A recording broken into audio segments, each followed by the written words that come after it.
주제 조금 바꿔볼게요. 소방관들이 손으로 입을 막는 이른바 입틀막 챌린지 펼치고 있는데 그 내용도 어제 국감에서 거론이 됐어요. 네, 이제 입틀막 챌린지 잠깐 설명해드리면 이제 화면에 나오는 사진들 보시면요. 소방관들이 손으로 입을 막고 있잖아요. 그러니까 입을 틀어막는다고 해서 이른바 입틀막 챌린지라고 이름이 붙었는데 전국 공무원 노조 서울소방지부 소속 소방관들이 이제 SNS에 이런 사진들을 올리고 있습니다. 그러니까 소방청이 언론 접촉을 자제해라 이렇게 명령이라고 해야 되나 지침이라고 해야 되나요? 그걸 내리니까 거기에 대한 항의 표시로 지금 이렇게 하고 있는 건가요? 그렇습니다. 그러니까 저희도 여러 차례 이제 전해드렸다시피 119 구급대원들이 응급 환자 이상할 것을 찾지 못해가지고 이제 고생하는 모습들이 많이 나왔잖아요. 네. 그래서 이른바 응급실 뺑뺑이 상황이 이제 얼마나 심각하고 있는지 이거를 알리는 구급대원들의 인터뷰가 여러 언론에 이제 등장을 했는데요. 소방청이 지난 추석 연휴를 앞두고 구급 현장 활동 관련 언론 대응 유의사항 알림 뭐 이런 제목이 붙은 공문을 보냈습니다. 이 공문을 보면 현장 활동 관련 영상 촬영을 사실상 금지했고요. 또 방송 출연과 인터뷰를 할 때는 이제 현상 왜곡 우려가 있는 개인적 의견은 말하지 말아라. 또 소방 활동과 관련해서 언론 접촉이 필요한 경우에는 소방 관서장에게 보고를 하고 소방 관서장은 언론 접촉 관리를 철저히 하라 이렇게 되어 있습니다.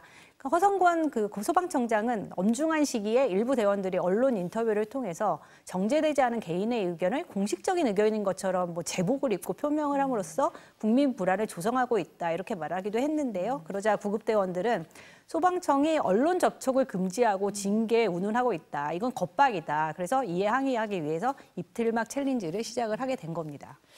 변호사님, 소방청이 그러니까 국민 불안을 이유로 언론 접촉을 금지하고 징계도 할 수 있다. 이렇게 하는 게 타당합니까, 지금?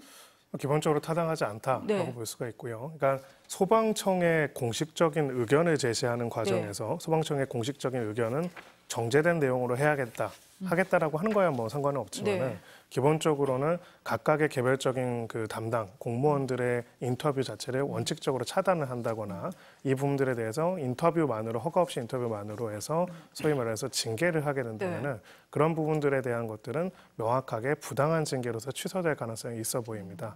그러니까 구분을 해야 하는 것이 어떤 정부 부처의 공식적인 입장을 표명하는 거를 개별 공무원이 아닌 정부 차원에서 해당되는 청 차원에서 한다는 것까지는 뭐 이럴 수 있는데요.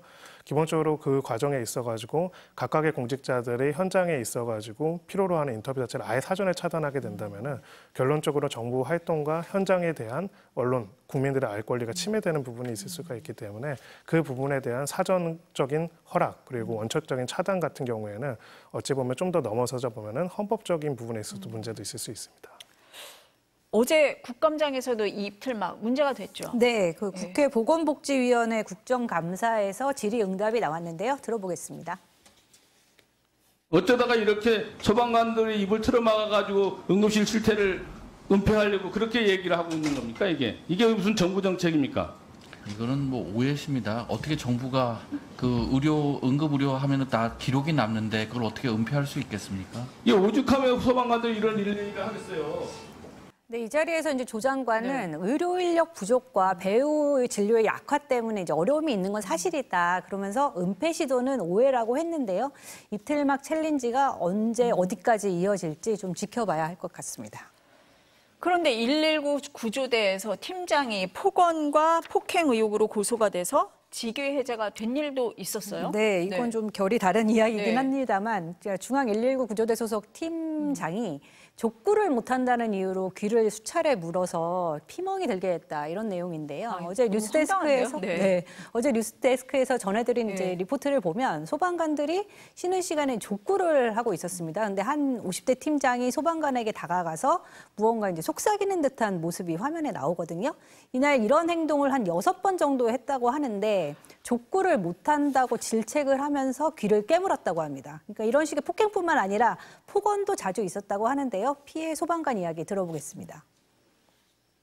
헤딩을 잘 못하게 되면 잘라라 뭐 이런 식으로 얘기하고 공이 엉뚱한 데 한 번씩 나가면 발목을 잘라라 뭐 이런 얘기는 계속 소방관 생활하기 싫으냐 그만하게 해줄까 뭐 이런 식으로도 얘기하고 엄중히 처벌하고 실질적인 갑질 대책을 마련할 것을 소방청과 중앙 119 구조본부에 강력히 요구한다. 네, 피해 소방관은 이제 지난달에 경찰에 고소장을 접수를 했고요. 중앙 119 구조본부는 고소장이 접수된 지 한 달 만인 지난 6일, 이날 일요일이었습니다. 그러니까 평일도 아닌 일요일에 이례적으로 해당 팀장을 직위 해제했습니다.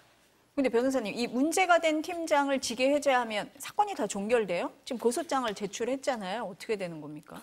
네, 전혀 상관은 없습니다. 상관없이 직위해제라는 건 네. 그래도 인사적 조치에 불과하고요. 그 직위에서 보직을 이제 발령을 해제시켜가지고 일종의 대기 발령 상태로 놓는다는 것뿐이지 형사적인 절차는 아까 저런 행위는 상해죄에 해당될 수가 있거든요. 그 상해죄에 대한 처벌, 혹시라도 폭언을 했다면 모욕죄와 관련된 처벌 등은 여전히 존재할 수가 있고 그건 수사관서에서 수사가 진행될 것이고 수사랑은 별개로 직위 해제는 이제 임시적인 조치이기 때문에 네. 소위 말해가지고 이 인사적인 징계 이런 부분들도 이루어질 수도 있습니다. 직장 갑질 이런 걸로도 처벌이 돼요? 정확하게 표현하자면은 네. 직장 갑질과 관련돼서는 네. 직장 내 괴롭힘에 관련돼서 문제점을 신고를 하면은 소위 말하는 해당 관서의 사용자가 그 부분에 대한 적정한 조치들을 취하고 분리 조치들을 해서 재발 방지 조치를 만들어야 하기 때문에 이거는 형사처벌의 대상 자체는 아니고요. 아까보다 그보다는 훨씬 더 강력한 상해죄로 형사적인 처벌이 될 것으로 보입니다. 이 공직이라고 하면 자부심을 갖고 일해야 되는데 공직 문화가 그렇지 못한 면이 좀 보이는 것 같습니다. 최근에 저연차 공무원의 퇴직자가 급증하고 있다 이런 보도가 있습니다. 네, 이거는 이제 네. 행정안전위원회 소속 국민의힘 조승환 의원이 인사혁신처로부터 이제 받은 자료인데요. 2014년에 538명이던 재직기간 1년 미만 공무원의 퇴직자 수가 작년에 3,021명으로 급증을 했습니다. 같은 기간에 1년 이상 3년 미만 재직자의 퇴사는 2,348명에서 3,630명, 또 3년 이상 5년 미만 재직자의 퇴사는 2,410명에서 4,917명으로 각각 2배 이상 늘었습니다. 그러니까 원인은 낮은 임금, 민원 스트레스, 고강도의 업무 환경, 경직된 공직 문화 뭐 이런 것들이 복합적으로 작용해서 이런 결과를 낳은 것으로 보입니다. 지금 저희가 공무원 얘기를 계속 하고 있는데 대구에서는 공무원 노래자랑이 논란입니까? 이건 또 뭡니까? 네, 이거는 이제 아마 오늘 열릴 텐데요. 네. 이제 대구 엑스포에서 2024년 공무원 노래자랑이 열립니다. 그러니까 지난 5일에 홍준표 대구시장이 개설한 정축 커뮤니티 플랫폼이 있는데 여기에 이제 대구시 공무원 노래자랑은 좀 아닌 것 같다 이런 제목의 건의글이 올라왔거든요. 이런 거 젊은 세대들은 정말 싫어한다, 폐지해줬으면 좋겠다 이런 글을 남겼는데 여기에 대해서 홍 시장이 젊은 세대만을 위한 세상은 아니다. 그러면서 그 봄은 골프 대회, 가을은 이제 노래자랑 대회를 여는 것은 공무원 사기 진작책이라면서 이제 네. 폐지를 거부를 했습니다. 하지만 공무원 내부에서는 반대의 목소리가 적지 않은데요. 전국 공무원 노조 대구 지역 본부는 막대한 예산을 들여서 동호회 행사로 시민 눈속임을 하는 대구시 공무원 노래자랑을 단호히 반대한다면서 즉각 중단할 것을 요구한다고 밝혔습니다.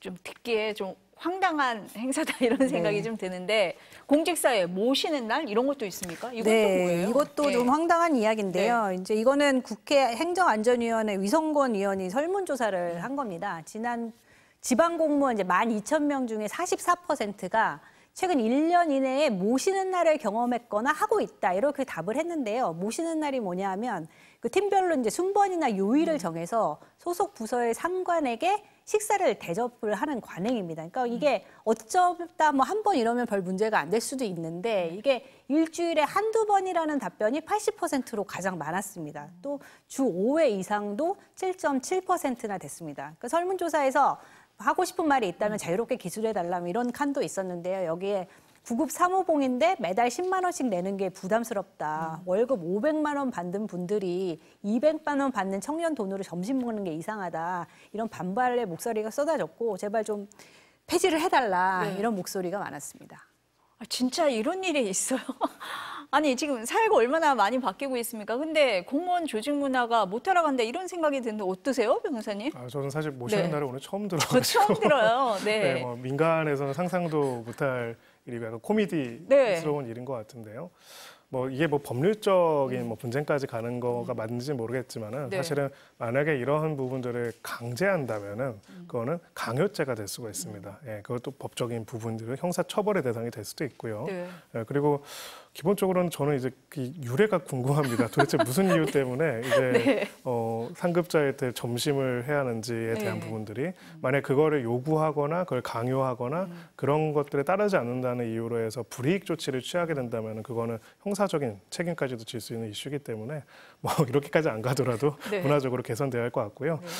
아까 이제 그 5년 이하의 뭐 3,000명, 4,000명씩 퇴직을 하신다고 하는데 사실 모시는 날이 이제 민간에는 없죠. 예. 저 처음 듣습니다. 네. 그래서 이제 네. 그런 부분들이 개선이 안 되는 이상 계속 발생할 네. 이슈가 아닐까 싶습니다. 변호사님 말씀하신 것처럼 이게 뭐 법적으로까지는 가지 않겠지만 조직 문화가 좀 바뀌어야 되는 것은 사실인 것 같습니다. 네, 오늘 말씀은 여기까지 듣겠습니다. 감사합니다.